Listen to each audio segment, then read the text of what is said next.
Looking back at 2022, it's clear that the pandemic that disrupted the entire games industry for a long period of time continues to have an impact today, with delays and pushbacks still being commonplace across news headlines. But we can't excuse the fact that 2022 has also been a wonderful year for the medium at large, and games like Horizon Forbidden West provide strong evidence for this sentiment. That said, 2023 is just around the corner, and plenty of interesting experiences await us on the other side, including, but not limited to, Wild Hearts.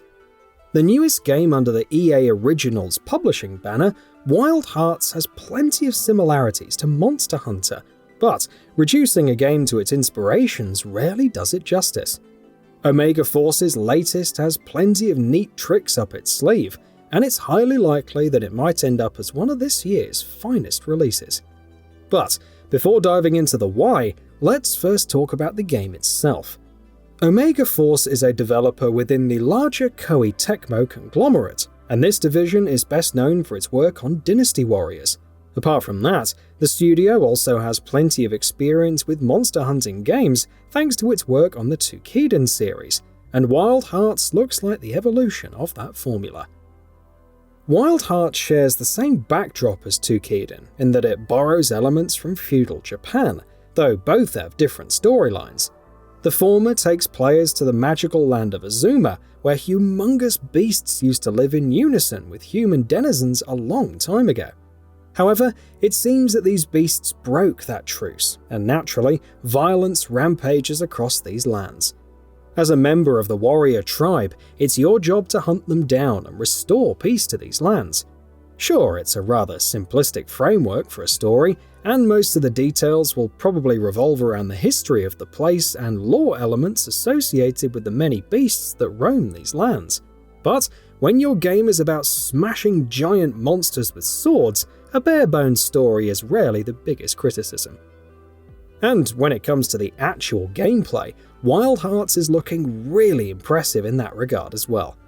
Karakuri was an ancient technology that was used by hunter ancestors of these lands, and you must use your knowledge of that technology to hunt down beasts of all shapes and forms.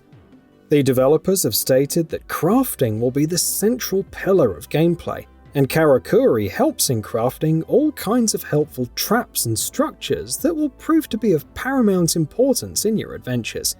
For instance, you can craft traps to stop a giant monster in its tracks, or you could place a mechanical hammer on the battlefield and lure the target to get stomped by it on a regular basis. Or you could even build out a grenade that explodes for massive damage during the battle. Karakuri will not just be useful in combat though, it'll play an important role in exploration as well.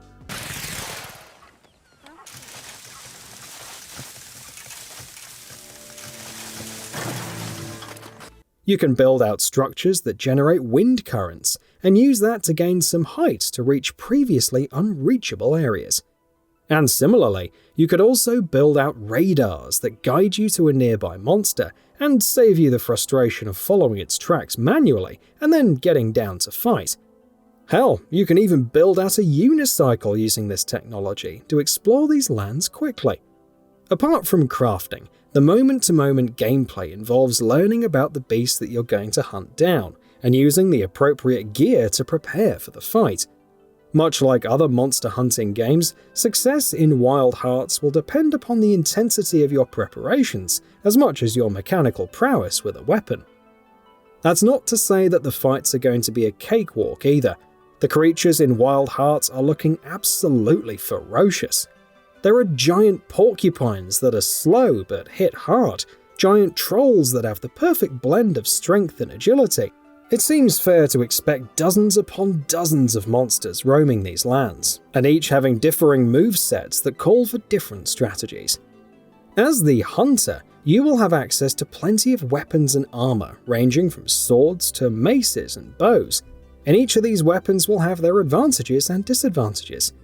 You will have to choose your playstyle accordingly, and hunt down monsters and resource materials to craft better gear that will allow you to face even tougher challenges.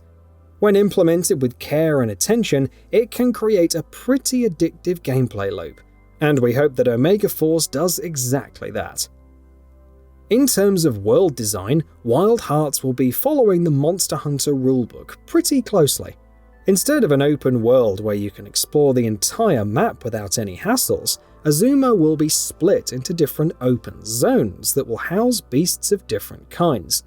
The absence of an open world feels like a missed opportunity, but hopefully these zones have some geographical variety and compelling exploration within them.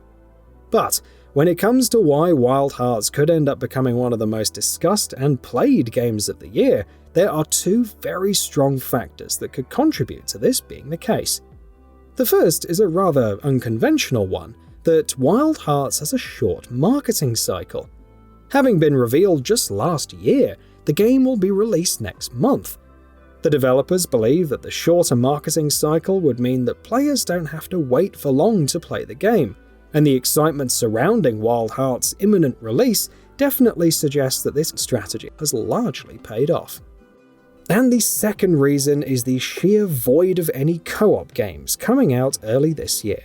Sure, Wild Hearts might be out in February, which is packed with releases, but none of those games have co-op support, more so as flashed out as this game. And from what we've seen up until now, co-op might be the perfect way to experience Wild Hearts, and that could lead to the game becoming a huge hit amongst friend groups. In conclusion, it seems that the stage has been set for Wild Hearts. All that remains is for Omega Force to deliver a game that's mechanically sound and has an engaging gameplay loop that could keep gamers hooked for hours on end. Hopefully it will do just that, and in doing so, break the Monster Hunter monopoly for this niche. Fingers crossed until then.